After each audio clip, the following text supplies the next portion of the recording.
전두환 대통령은 청와대에서 경제기획원으로부터 새해 업무 보고를 받고 올해에도 물가 안정 정책에 최대 역점을 두고 이에 자질이 없도록 하며 기업인들의 투자 의욕을 최대한 높이는 방향으로 시책을 펴나가라고 지시하고 모든 공무원은 선진조국의 창조를 위해 책임감과 사명감을 갖도록 하라고 말했습니다.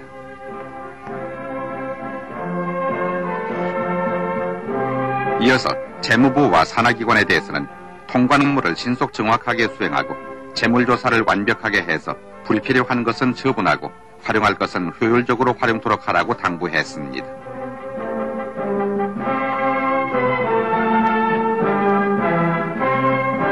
전두환 대통령은 지난 1월 21일 중앙청에서 대간첩대책중앙회의를 주재하고 유시를 통해 북한의 침략주의자들은 상황 비운화를 기다리면서 우리의 허점만 보이면 전면적인 무력 도발을 감행할 준비를 갖춰놓고 있다고 지적하고 국민 모두가 단합해서 사회 안정을 굳건히 하고 물샐 틈 없는 경계 태세를 강화해 나가야 한다고 말했습니다.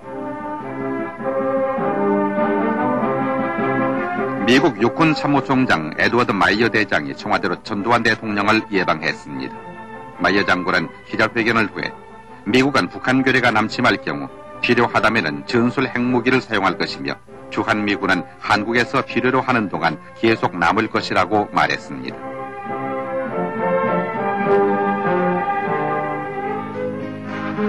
전두환 대통령은 서울 구로구에 있는 한국수출산업공단 등을 돌아보고 근로자들을 격려했습니다. 자동차 스테레오 등 이 회사에서 생산하는 제품들을 살피면서 올해 수출 목표 등에 관심을 보였습니다.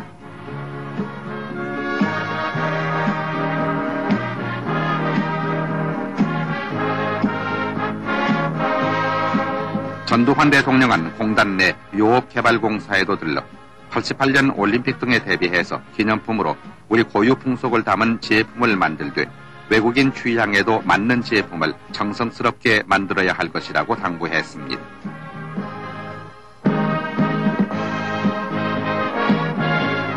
이어서 인천에 있는 신발업체에도 들러 근로자들의 작업 실태를 돌아보고 이들을 격려했습니다.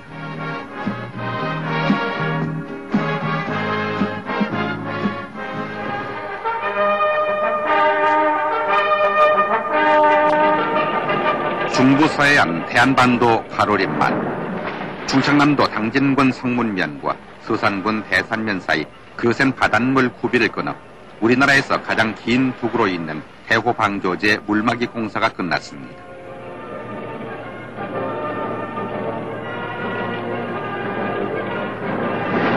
이곳 대호지구 농업종합개발 사업이 오는 86년에 완공되면 1억 2,200만 톤의 물을 모았다가 새로 개발되는 농경지에 급수를 해주고 인근 서산읍에 생활용수와 공업용수를 공급해주게 됩니다.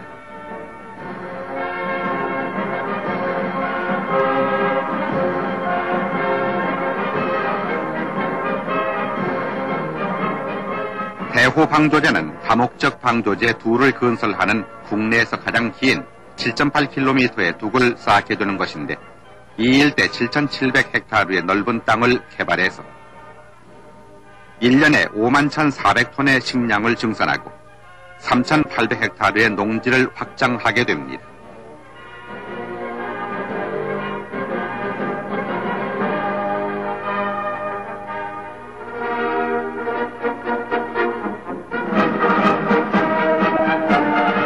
방학을 드디게 보내는 청소년들을 카메라가 잡았습니다. 한국청소년연맹은 남자 중고등학생들을 대상으로 방학 동안 육해 공군사관학교에 명예 입교시켜서 늠름한 기상을 길러주고 올바른 국가관을 확립시키는 계기를 만들어주고 있습니다. 중학생과 고등학생으로 나누어서 4박 5일 일정으로 육군사관학교에 입교한 학생들은 조국의 안보를 비롯한 많은 것을 보고 듣고 느낄 수가 있었습니다.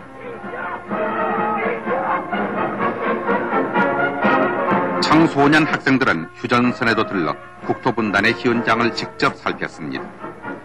공군사관학교에 명예입교한 보람의 교실 학생들은 항공기를 시승해보는 등 조국의 하늘을 지키는 공군 장병들의 생활을 체험하면서 호국 정신을 다졌습니다.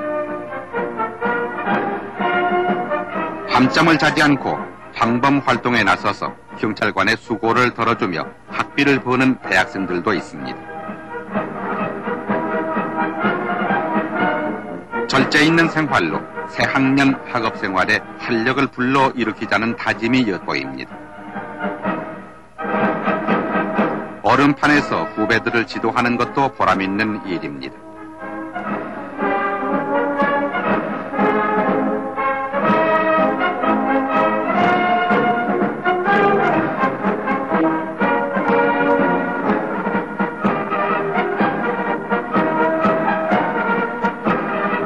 그러나 도서관에서 책과 더불어 씨름하는 니은학파 학생들의 열기가 더욱 돋보이기도 합니다.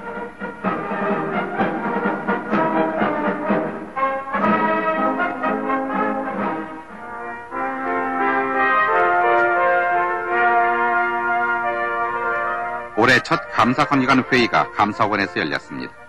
중앙행정기관과 지방자치단체, 정부투자기관의 감사관계관들이 참석한 이날 회의에서 감사원은 공직사회 정화와 예산 절감, 기관별 주요 기능과 임무 달성에 중점을 두고 자체 감사를 강화할 것을 지시했습니다.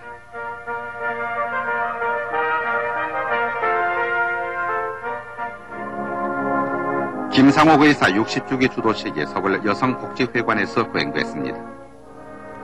김상옥 의사는 3.1운동 때 만세를 제지하던 일본 경찰로부터 칼을 빼앗았는가 하면은 비밀 결사를 조직해서 독립신문의 전신인 혁신공보를 발행했으며 사이토 총독을 암살하려다가 뜻을 이루지 못하고 1923년 1월 23일 34세를 일기로 순국했습니다.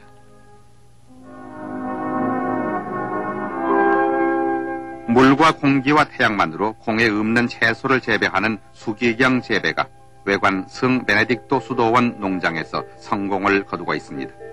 1년에 3번까지 재배할 수 있는 이 방법으로 토마토나 배추, 쑥갓 등을 재배하면 비닐하우스 재배보다도 2배 순소득을 올리게 돼서 농가 소득 증대에 이바지할 것으로 보입니다.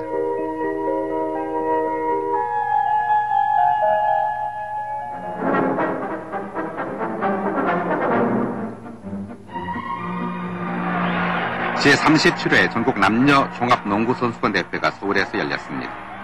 12개 팀이 출전한 여자부에서는 한국 화장품이 코롱과 결승전을 벌여 55대 54로 역전승을 거두고 우승했습니다. 6개 팀이 참가해서 모두 한 차례씩 경기를 가진 남자부에서는 현대팀이 대학 최강인 연세대학을 104대 76으로 크게 이기고 5전 전승을 거두면서 우승했습니다. 제13회 회장배쟁탈 전국 스키대회가 111명이 참가한 가운데 용평 스키장에서 열렸습니다. 2회전으로 나뉘어 진행된 남자부 대회전 1800m 경기에서 한국대학 김진애 선수가, 남자 노르딕 15km 경주에서는 홍근표 선수가 각각 우승을 차지했습니다. 여자부 700m 대회전에서는 지난해 전국대회 3관왕인 국민대학의 박명숙 선수가 1위를 차지했습니다.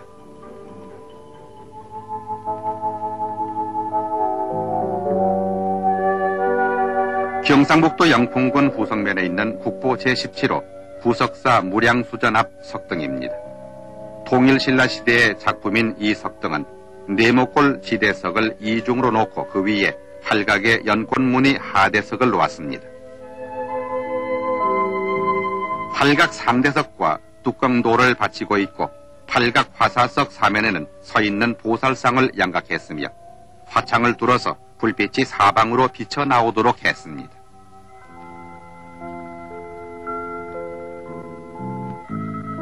역시 이곳 부석사에 있는 조사당은 국보 제19호로서 고려 말기에 지어진 작은 건물입니다.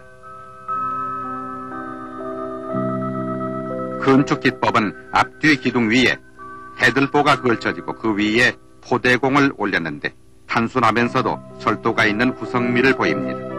소박하면서도 간결한 맛배집으로 고려 때의 건축 양식과 기법을 자랑하는 걸작품입니다.